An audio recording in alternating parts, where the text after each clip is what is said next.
Face reality, people. Movies are dead. Games are dead. Narrative? Dead. Media is nothing but neural trigger response and viral conditioning. Wait, what are you two talking about? Okay. Just watched I guess it's calling itself a found footage horror film called Milk and Cereal.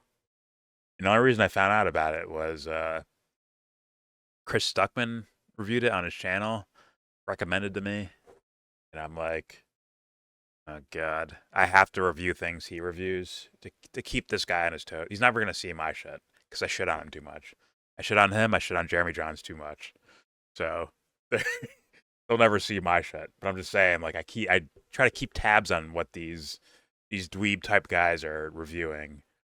You know, see if they're saying something legit or bullshit. And I didn't watch Chris Stuckman's review of this. I always want to see it for myself first, and then I'll be like, this was good or this was bad, or whatever. But whatever. This is how I ended up here. And I've never heard of these guys before. Maybe I've seen some of their faces before, but I don't know. I did not really known like what they do or anything like that. And I must say, this is actually one of the best horror movies I've seen in a long while. Considering all the quote unquote mainstream style horror movies that, let's be real, are fucking trash, bro. There's a lot of trash out there. These guys with cameras and bubble gum and whatever the fuck else they use to make this thing actually gave me a fucking story that's interesting and like, I don't know, it was fucking entertaining. Like, it did exactly what I want from a horror movie. There's parts you laugh at, but you laugh at them because it's kind of maniacal and like creepy or dark or whatever. But it's just like funny, like a person acting like that is hilarious. But there's also like the actual suspense horror, portion of it. The style of storytelling where it's like you get one rundown of what's going on, right? It's what's his name in the story? I think his name's Steve, right? Or Seven, right? Seven runs the story, or he runs his own version of it, like of a prank he's pulling on his friend Milk for his birthday, right? And we see all that footage, and it's like, okay, all right, they're kind of like setting things up, but in reality, they're only half setting it up because the actual setup is Seven's story plus Milk's story, which is a counter. It's not even prank, right? He's trying to get people to like murder themselves or murder each other or whatever. So he's like actually like a psycho about it. He's like, I don't know. He's like there. He just reminds me of Eric Cartman for some reason, like a like a psychopathic Eric Cartman thing. And he's like, one guy setting a friend up, like Seven setting Milk up for a prank, for like a laugh, like a goof, and Milk is setting everyone else up for a quote unquote prank to, I guess satisfy not just his, I guess apparently bloodlust thing he has going on, or the need to kill, this like psychopathic Ted Bundy need to kill, but also to show off his creativity.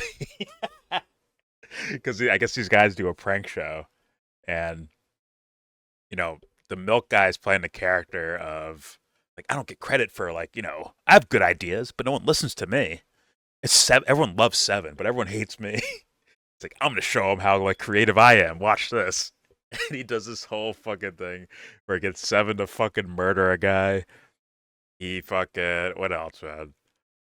He captures one of their friends, the girl, I guess maybe a roommate or something, and they get he kills her girlfriend, capturing her by tricking her.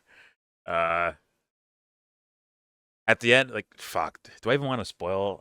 I'm not sure I want to spoil, actually. With shit movies, I will just talk about it because it sucks ass, and I'll explain why it sucks ass and point out moments.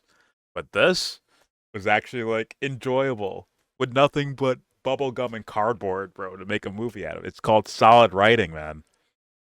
Even the way they, like I said, the two perspectives of initially Steve or Seven, right? Maybe I think his name's Steve, but let's call him Seven, where it's like kind of his descent from like joyous prank of friend he likes to Like now everything's in the shitter type of thing. Like his life is done with. To fucking Milk's perspective, where it's just this dark thing, and you can see him growing in his glee for the amount of carnage he's causing and the the loss, and he's like, "Yes, my plan's working out. In fact, I'm gonna get the kill 7 on I'm gonna get my 7th kill on 7. It's like fate or some shit like that." I'm like, okay, I don't want to say too much. Let me just say this. I fully recommend I don't know, because I'm thinking about it. I'm like, damn, do I spoil? Because I don't think a review is a review without spoiling. Like, I think reviews require you to talk about the fucking story, right? Like, really, like in detail, like what you liked and what you didn't like. Not just saying, "Oh, I like the camera work. Oh, I like the the soundtrack or the score." Like, don't just say bland things like that. Like, tell me about it. But this one kind of, I don't want to say anything about. I want like people just go watch it themselves. It's actually worthwhile, I think. Uh, Negatives. Jesus Christ, I hate the camera cut style things. I get it. They're when you do like documentary footage style horror movies or any movie, but they're usually in the horror genre. Like, yeah, you kind of have to point out the camera existing. It's like, hey man, put that camera away. Like that has to be said every so often. Or, hey, are you recording? Stop recording. Like that has to be done because we know they're on a camera. And it's like, yo, why is there a camera when this private conversation is happening? You have to explain how someone hid the camera or whatever the fuck. Or yeah, man, I'll turn it off, and they fake turn it off, and they leave the camera rolling, and it's like at an awkward angle from inside of a bag or under a coat jacket or something like that. Like I get that. I don't like that, but it is what it is. The more like for me, the more notorious negative for me is the quick cut thing. Almost like what's fuckface's name that does YouTube videos? I forgot his name. Philip DeFranco, like where it's like super quick cuts every like it's like damn dude, it's okay to hear you breathing, on recording. It's okay. You could say you could say whatever, you can think for a second. Like those aren't why is that such a bad thing to have in your footage? So these guys were quick cutting, even though it's like something where it's like, hey man, I'm about to go to the store. It's like, hey man, I'm going to the store. Like not the sound doesn't sound like that, but the image is moving like that. It's like cut, cut, cut, cut, cut, cut, cut, and it's like no matter what your budget is, that is not necessary. I don't like that, but it's definitely on purpose. So it's like, okay, you're doing it on purpose. That's your thing. That's your style. Cool.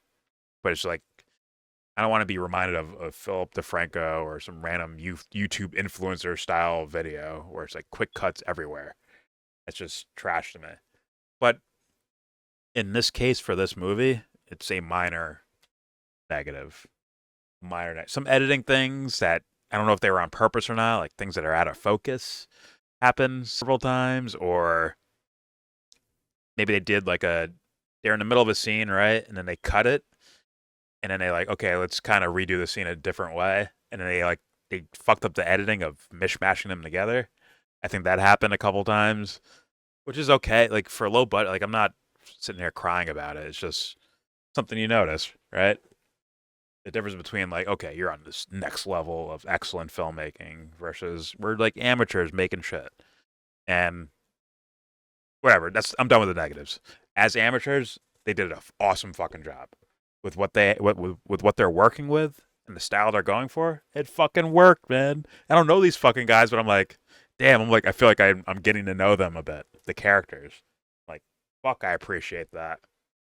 Writing wins over all the razzmatazz of, Godzilla versus Kong. Look at all the super duper CGI, hundreds of millions of dollars on it. Like, writing will always win. Which is why, like, I got pissed off when someone complained to me, like, hey, man, it's just a popcorn movie. Just let it go. It's not going to have the best writing in the world. Just enjoy the monster fight. Like, bro, shut the fuck up. Like, the story is the thing that makes everything else awesome. It starts from the writing and the creativity in the writing and the unique styles in the writing. That's where the greatness in film comes from. It's not, the computer company that generates monsters for you to watch fight. It comes from the writing itself. That's where the greatness comes from. The Dark Knight is not the Dark Knight without the fucking writing, bro. Without those scenes where characters are having dialogue with each other, or the scenes where you get an understanding of what the character's about and what their point is. That's what is needed in film. But whatever. It is what it is. All right. I personally recommend. Yes, I 100% recommend this. My score is creative, man. Less than average. No, for me, this is a 7.6, 7.7 out of 10. Well fucking done, random YouTube guys. They did a good job, man. They did a good job. They deserve kudos for it. So, there you go. I reviewed a movie.